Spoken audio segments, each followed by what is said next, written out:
The new Inspector of Constabulary's Andy Cooke, ex-Merseyside Police Chief, has said some interesting things in his first few months as head of the HMICFRS. Just 3 weeks ago he made a statement about how police are not thought police and that constables should focus on dealing with actual offences, keeping the public safe and to avoid politics, stating quite clearly at the time that there is a clear distinction between what is and is not a crime, and that thoughts, unless they become actions, aren't an offence.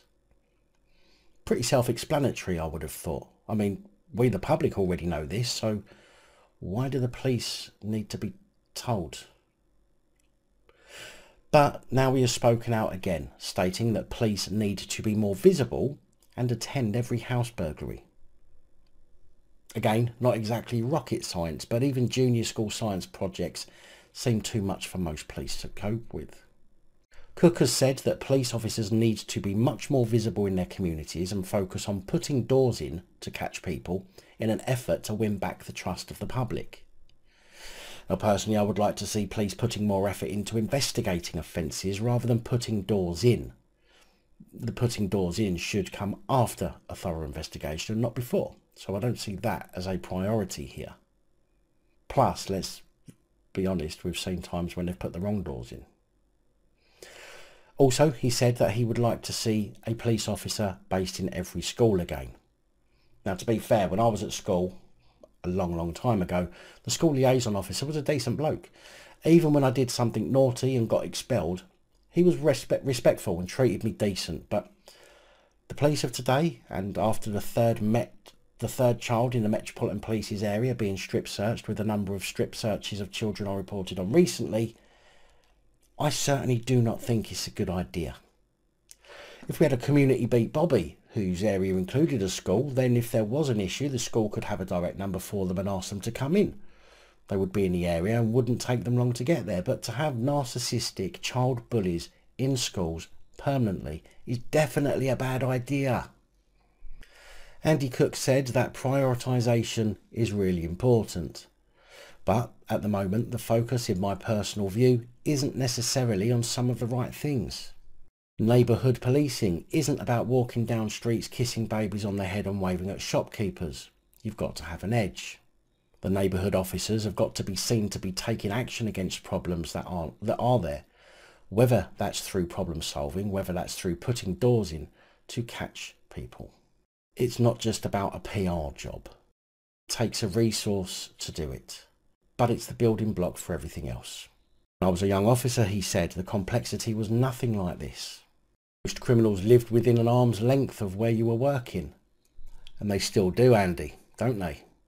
There weren't all the different forms to fill in, the bureaucracy that goes with it, the challenge of new technology and social media, and spending every minute of your shift being photographed or videoed by someone.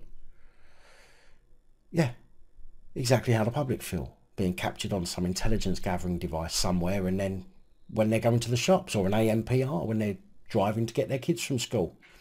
It's annoying, isn't it? But you know what, Andy? What's good for the goose is good for the gander. And when you do these things to us, you can't moan when it starts happening to you. Andy Cooke added, it's a very difficult job, and I think they do an exceptional job in doing it. 99% of those who work in policing. In regards to police based in schools, again, he said, old-fashioned, it's not. Because you're actually capturing people at the right age to understand what policing is about. Like conformity. Do as you're told and don't question anything. Be scared of us or we'll cave your skull in. Don't dare stand up for what you believe in or we'll crush you. Don't offend us or we'll strip search you and humiliate you. You mean that kind of understanding, Cooke? Cooke said the success of his stint in the post will be judged by whether he has helped achieve better outcomes for and treatment of victims, as well as improved crime figures and increased trust in the police. He said, certainly I would be exceptionally disappointed if confidence and trust in policing weren't improved at the end of my 5-year tenure. I'm here to make sure the public have the best service possible. And to do that, you will upset people at times. You will identify some ugly truths for them.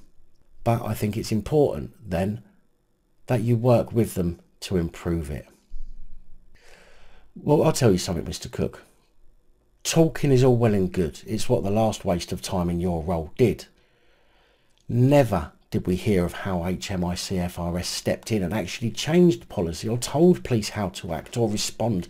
And even with your new statements, it means nothing unless somebody has the balls to actually make police do these things. Stop police getting involved with politics, as in keep their own politics out of an incident, okay? So if they do, punish them. Police should attend every burglary.